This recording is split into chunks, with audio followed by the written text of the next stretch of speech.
네, 정부와 민주당은 오늘 추경 관련 당정협의회를 열었는데요. 추경 규모와 민생지원금 지급 방식 등 윤곽이 드러나고 있는 모양새입니다. 여야 원내 사령탑이 정례 회동을 약속하면서 협치 복원의 시동을 건 만큼 추경 합의를 어떻게 이끌어갈지도 주목되는데요. 집중 토론, 문학진, 조수진 전 국회의원과 함께 전국 현안 살펴보겠습니다. 안녕하십니까? 네, 안녕하십니까? 네, 안녕하십니까? 네. 자, 오늘 오전에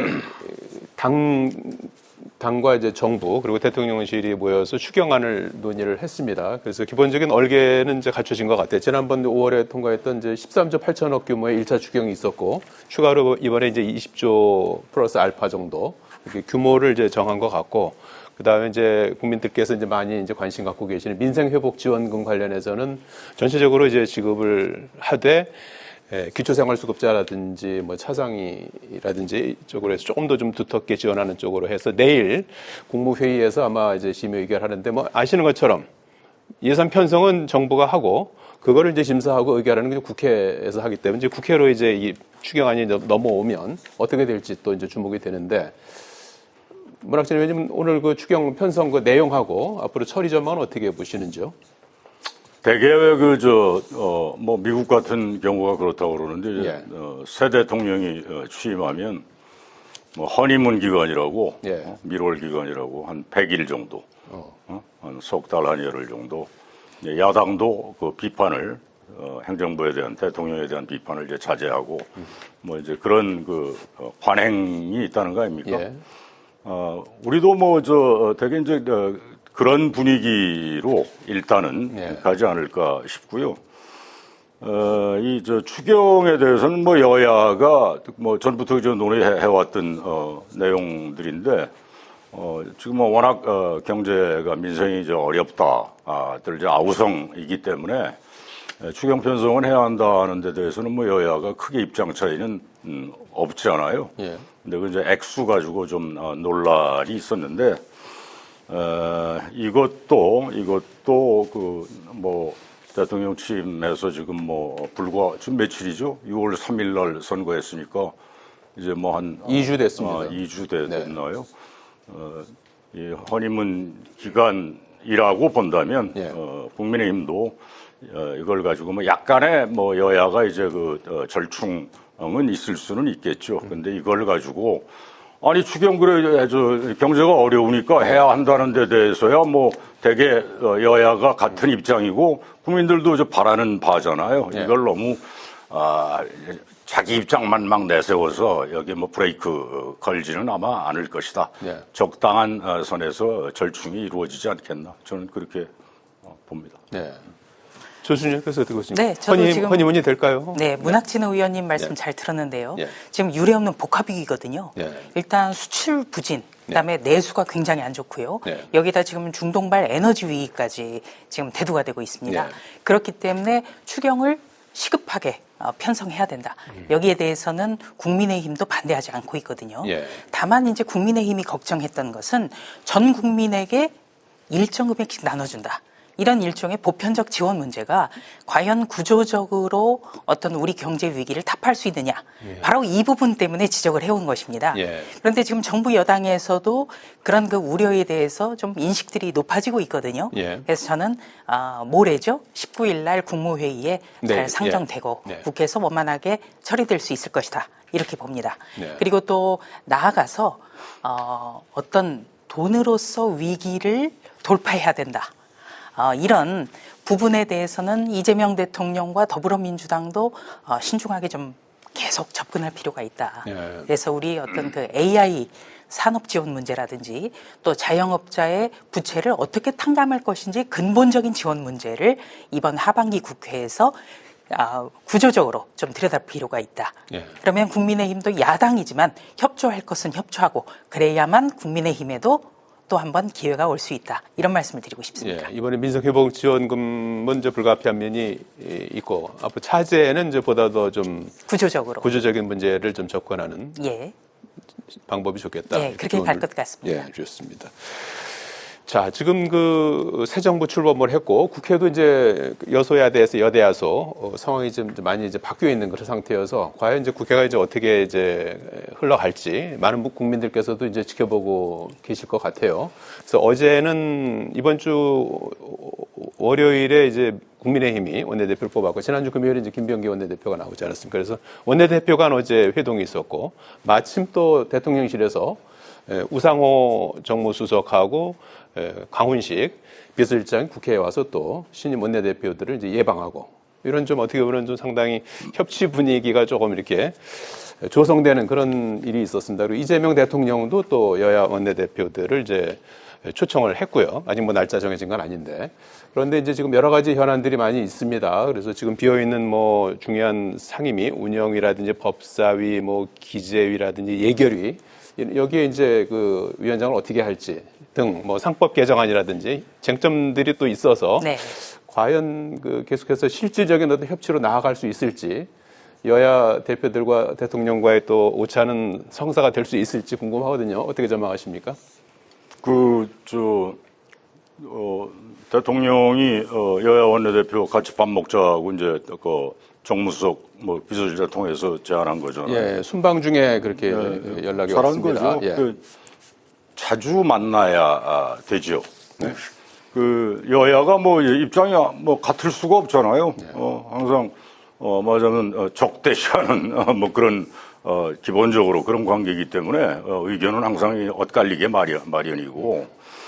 그런데 그걸 이제 풀 수 있는 방법은 예를 들면 뭐 미국 얘기 또 해서 안 됐는데 미국 대통령 같은 경우는 무슨 뭐 중요한 법안을 의회에서 뭐 처리를 해야 한다든가 뭐 아니면 하여튼 중요한 현안이 있을 때 뭐 수시로 그 여야 의원들 특히 야당 의원들한테 전화하고 만나고 이게 설득하고 이해를 구하고 뭐 그런 게 아주 상례화돼 있다는 거 아니에요? 그건 굉장히 좋은 자세죠.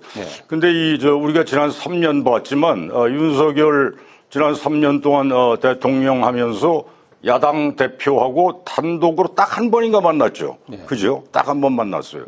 근데 그걸 뭐 각종 언론 분석이나 들 하는 얘기 보면 윤석열 당시 대통령이 당시 야당 대표였던 이재명 대표에 대해서 이제 범법자하고 내가 마주 앉아서 얘기하기가 좀 곤란하다 뭐 이런 인식을 가졌었다는 거 아니에요. 근데 그거는 글쎄요 뭐 여러 건으로 지금 그 재판에 이제 걸려 있고 기소돼서 이재명 당시 대표가 이제 그렇게 생각을 할 수도 있겠지만 이거는 말하자면 국가의 수반과 야당의 대표는 또 국정의 동반자라는 이걸 윤석열 씨가 잊어버린 거예요. 의도적으로 그냥 무시한 거라고. 그러니까 그냥 계속 파열음이 날 수밖에 없었잖아요. 이거는 정말 국가적 차원에서도 굉장히 소모적인 일이고 절대 누구한테도 보탬이 안 되는 일이란 말이에요. 결국은 작년 12월 3일 날 진짜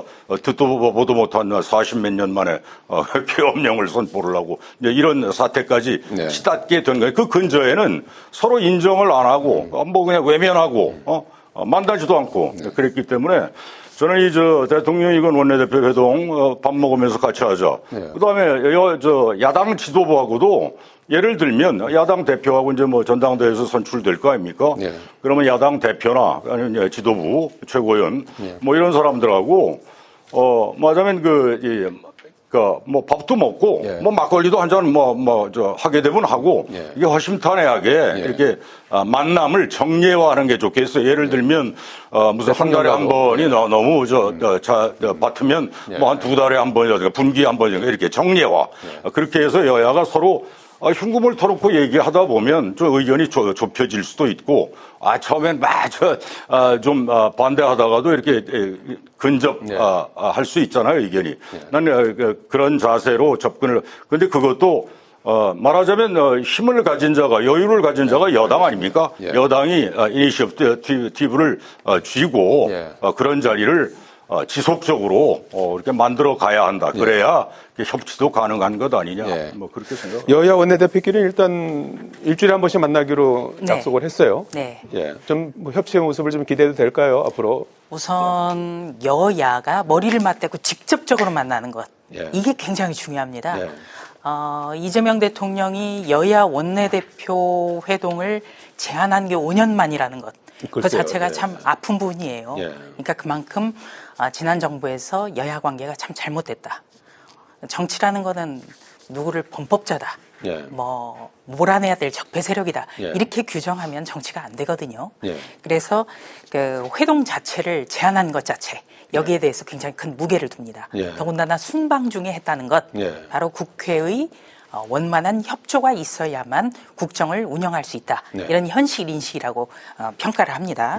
그리고 또 우상호 정무수석에 대해서는 저는 굉장히 평가를 높이 둡니다. 상당히 합리적이고요. 그리고 여야 관계를 잘 알거든요. 그렇기 때문에 정무수석이 이재명 대통령에게 야당과의 관계 설정이라든지 아젠다 세팅 문제에 대해서 좀 큰 역할을 해주기를 저는 굉장히 기대를 합니다. 다만 더불어민주당과 이재명 대통령 그 두 양측에 부탁하고 싶은 것은 협치라는 것은 절대 일방적 양보를 요구하는 것이 아닙니다. 가령 비근한 예로 이 원내에서는 지금 국회 법제사법위원장이 지금 거론이 되고 있거든요.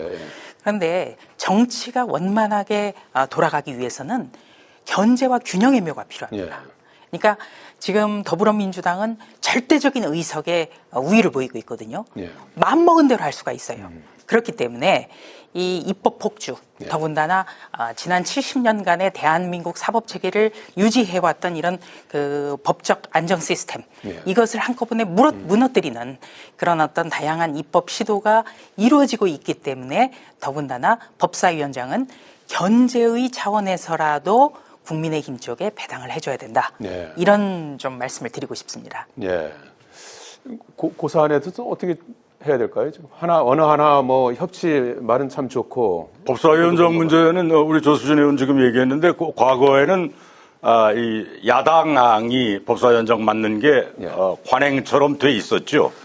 그게 이제 아마 22대 국회, 지금 이번 국회인가요? 아니면 21대 때부터 여당이 가지고 간 건가요? 난 그건 정확히 모르겠는데, 난 그런 부분도요, 지금 이제 여당이 된 더불어민주당, 그 다음에 거기에 또 범여권 성향인, 조국 혁신당, 뭐 이런데 다 합치면 한 300석 중에 한 190석 정도 되잖아요. 범여권 의석이. 그러면 지금 야당도 아니고 여당이면 좀 여유를 가지고 국민의힘이 그걸 진짜 집요하게 그렇게 요구하면 난 내줄 수도 있다고 봐요. 알겠습니다. 뭐 여러 쟁점들이 많이 있으니까요. 근데 어떻게 이제 서로 이제 협상이 이루어질 수 있을지 그게 상당히 중요한 앞으로 협치의 가늠자가 될 수도 있을 것 같군요. 자, 그리고 국민의힘 말씀 좀 여쭤봐야 될 것 같은데 송원석 원내대표가 어제 초재선 간담회에 이어서 오늘 중진 의원들하고 연쇄회동 가지면서 당 대선 패배 이후에 지금 이제 수습 방안을 계속해서 이제 모색하고 있는데 혁신위 구성 같은 거는 김용태 비대위원장이 자신이 내놓은 5대 혁신안이 있는데 그거에 대한 당원 투표부터 좀 해달라 하면서 충돌하는 그런 모습도 보였습니다. 그래서 국민의힘 지금 상황은 어떻게 지금 보고 계십니까? 지금 국민의힘은 정말 국민들 뵙기가 성고하죠. 무엇보다도 윤석열 전 대통령이 생각할 수 없는 그런 계엄이라는 초유의 사태, 그리고 나서 또 대선 패배, 여기에 대해서 국민의힘이 어떻게 일어설 수 있을 것인가. 정말 창조적인 파괴가 필요하다. 저는 그렇게 생각합니다. 처음부터 다시 시작하지 않으면은 정말 이른바 보수 진영은 괴멸할 수밖에 없다. 정말 절체절명이거든요. 그런데 김용태 비상대책위원장이 말하는 이른바 쇄신안과 그리고 또 송원석 원내대표가 이야기하는 혁신위 구성, 이게 크게 다르지 않아요. 그러니까 송원석 신임 원내대표는 혁신위에서 당의 혁신 방안을 논의하자는 거거든요. 그러니까 그 부분에 대해서는 김용태 비대위원장의 남은 임기 동안 절충해서 타협점을 찾아야 된다고 봅니다. 충분히 가능하거든요.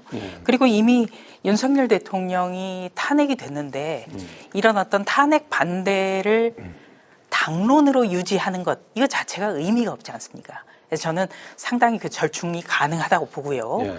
그리고 저는 국민의힘에 대해서 항상 그 가지고 있는 생각은 4선, 5선 등 중진 의원들이 역할을 해줘야 된다는 겁니다. 그러니까 지금은 김용태 의원도 30대의 초선인데 좀 어떻게 보면 좀 외로운 형국이에요. 네. 그렇기 때문에 중진 의원들이 어떤 사안에 대해서 명확하게 방향과 진단을 해준다면 또 초재선 의원들도 당을 위해서 따라갈 수가 있거든요.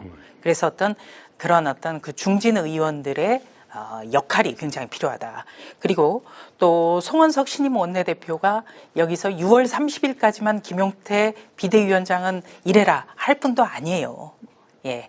그래서 이 당의 혁신이 이루어지지 않으면 어차피 국민의힘은 설 당이 없고 무조건 패배이기 때문에 그 당의 혁신위를 띄운다면 일부분 김용태 비대위원장이 이야기했던 쇄신 방안을 흡수해서 논의할 수 있다. 저는 그렇게 봅니다. 예, 거기에 논의하는 과정에 김용태 비대위원장도 같이 참여할 수 있겠죠. 있다. 임기와 관계없이 할 수 있다. 당의 구성원이고 또 현역 의원입니다. 문학재 의원님 어떻게 국민의힘 상황 평가하십니까? 저는 지난 시간에도 얘기를 했고 계엄 불법 계엄으로부터 이제 비롯된 조기 대선이었잖아요. 그러고 이제 그 선거에서 당연히 패배했죠, 국민의힘이. 당연히. 저는 여러 차례 얘기했어요. 계엄, 탄핵, 윤석열. 이 강과 이 벽을 넘지 못하면 국민의힘이 무슨 수를 써도 6월 3일 날 승리할 수 없을 것이다. 네. 그런데 선거 기간에 그렇게 지금 보니까 국민의힘 당사의 회의실에 백드롭을 책임, 반성, 변화하겠습니다. 이렇게 써놨네요. 네. 그런데 보면 누가 하나 진짜 제대로 된 책임을 이 사태에 대해서 급전직하 윤석열 집권 3년 만에 2년 땡겨서 조기 대선 불러온 이 사태 누구 하나 제대로 된 책임지는 사람을 제가 아직 보질 못했고 반성한다는 거 이거 제대로 표출되지도 않았고 변화 아직도 나는 지금 남의 당 얘기여서 이렇게 강 건너 불 보듯 하긴 하는데 혁신한 송원석 원내대표가 혁신위 구성하자. 네. 그다음에 그 전에 김용태 비대위원장이 또 내놓은 5대 혁신안 이런 걸 가지고 지금 조수진 의원도 얘기했잖아요. 내용은 아마 큰 차이가 없을. 난 일일이 뜯어보지는 않았는데 큰 차이 없을 거라고요. 그 당에서도 이게 어떻게 이걸 혁신을 해서 어떻게 진짜 환골탈태를 해야 할까 머리가 없겠어요. 다 이제 느끼고 있는 바라고. 근데 이거를 무슨 송원석이가 주도를 하느냐, 김용태가 주도를 하느냐 이런. 정말 주도권 싸움 짤데없는 그런 주도권 싸움은 알겠습니다. 전혀 이 국민의힘의 앞날에 보탬이 되질 않는다고요. 알겠습니다. 그래서 저는 제 그냥 개인적인 의견인데 아마 김용태 비대위원장 임기가 이달 말일이죠. 6월 30일. 저는 바로 임기 채우고 저기는 진짜 환골탈태하고 새로운 모습을 국민들한테 국민의힘이 보이려면 전당대회 열어서 새 지도부가 정말 주도권을 쥐고 개혁, 혁신의 길로 나가지 않으면 방금 우리 조 의원 얘기한 대로 괴멸할 수밖에 없어요. 지금 완전히 TK 완전 거기에만 거의 의존하는 그런 정치 집단이 됐잖아요. 그래서 무슨 미래가 있겠어요? 김민석 총리 후보자 청문회 끝으로 좀 간단히 좀 여쭤봐야 될 것 같은데 일정이 일단 다음 주 화수요일로 정해졌고 여러 가지 이제 의혹들이 제기된 상태입니다. 김민석 후보자는 청문회 통과를 자신하고 있는 상황인데 어떤 점이 가장 큰 문제라고 보십니까? 우선 지금 범여권의 의석수가 190석이기 때문에 무조건 통과는 되겠지요. 그런데 지금 김민석 총리 후보자에게 가장 크게 지금 대두되고 있는 쉽게 말해서 돈 문제가 전혀 규명이 되지 않습니다. 이거 굉장히 도덕성과 직결되기 때문에 이 상태에서 총리 후보자의 인준안이 통과되더라도 초반부터 이재명 대통령의 국정 동력은 빠질 수밖에 없다. 이런 진단을 드립니다. 무슨 말이냐면 김민석 총리 후보자가 지금이라도 명쾌하게 해명을 하지 않으면 총리로 갈 수 없다는 말씀이에요. 아직까지 해명이 명쾌하지 않다 이렇게 보시는 그러니까 건가요? 2020년에 국회의원으로 다시 왔거든요. 2020년 후에 지금까지 5년 동안 마이너스 5억 원이던 재산 규모가 플러스 2억 원으로 순증이 됐어요. 네. 그러니까 7억 원 이상이 들었어요. 네. 그 와중에 또 아들의 해외 유학, 이 문제, 유학비는 누가 어떻게 조달을 할 것인가. 그리고 석연치 않은 부채, 그러니까 과연 돈을 빌려준 사람들이 단순하게 빌려준 네. 것이냐 아니면 또 예. 다른 정치자금 의혹이냐. 예. 이 돈 문제가 깨끗하게 마무리돼야 된다. 그래야만 이재명 정부가 처음부터 순탄하게 순항할 수 있다. 이런 말씀드립니다. 다음 주 화요일 수요일 청문회에서 이런 부분들을 좀 잘 소명을 해야 될 것 같아요. 가장 중요한 거는 이제 김민석 후보자가요. 예. 진솔하게 그 청문회를 통해서 예. 자기 입장을 무슨 이 변명이나 이런 거 하지 말고 그거 예. 다 드러나게 돼 있어요. 진솔하게 밝히고 이해를 구해야 한다고 생각해요. 예. 이렇게 기사들 보면 지금 뭐 10대 의혹 그래가지고 이제 야당이 계속 공격을 하는데 김민석에 대해서 예. 되게 이제 돈 문제잖아요. 지금 얘기했듯이. 근데 이렇게 쭉 보면 이 김민석 지금 후보자가 한 10년 이상 정치권에서 말하자면 떠나 있던 그 어려웠던 시기가 있거든. 예. 어려웠던 시기. 그때 아마 주변에서 좀 도움을 받았는데 그 도움을 받는 그런 과정에서 좀 깨끗하게 이게 처리를 못했던 그런 부분이 있었던 것 같아요. 그래서 그런 부분에 대해서 솔직하게 진솔하게 내가 좀 한때 정말 어려웠었다. 뭐 예. 과징금인가요? 벌금 뭐 갚느라고도 그렇고 뭐 하여튼 굉장히 어려웠었다. 생활도 그렇고. 예. 그래서 그런 부분에 대해서 진솔하게 하면 예. 제가 보기에는 아주 결정적인 무슨 흠결인 것 같지는 않은데 네. 모르겠어요. 24일도 이전에 또 뭐가 또 나올지는 그것도 뭐 잘 모르겠어요. 일단 김민석 총리 후보자 청문 특위는 오후에 회의를 열어서 증인 명단 그리고 뭐 자료 제출 이런 부분들 관련한 또 회의를 할 예정입니다. 오늘 말씀 여기까지 듣겠습니다. 네. 고맙습니다. 고맙습니다. 고맙습니다.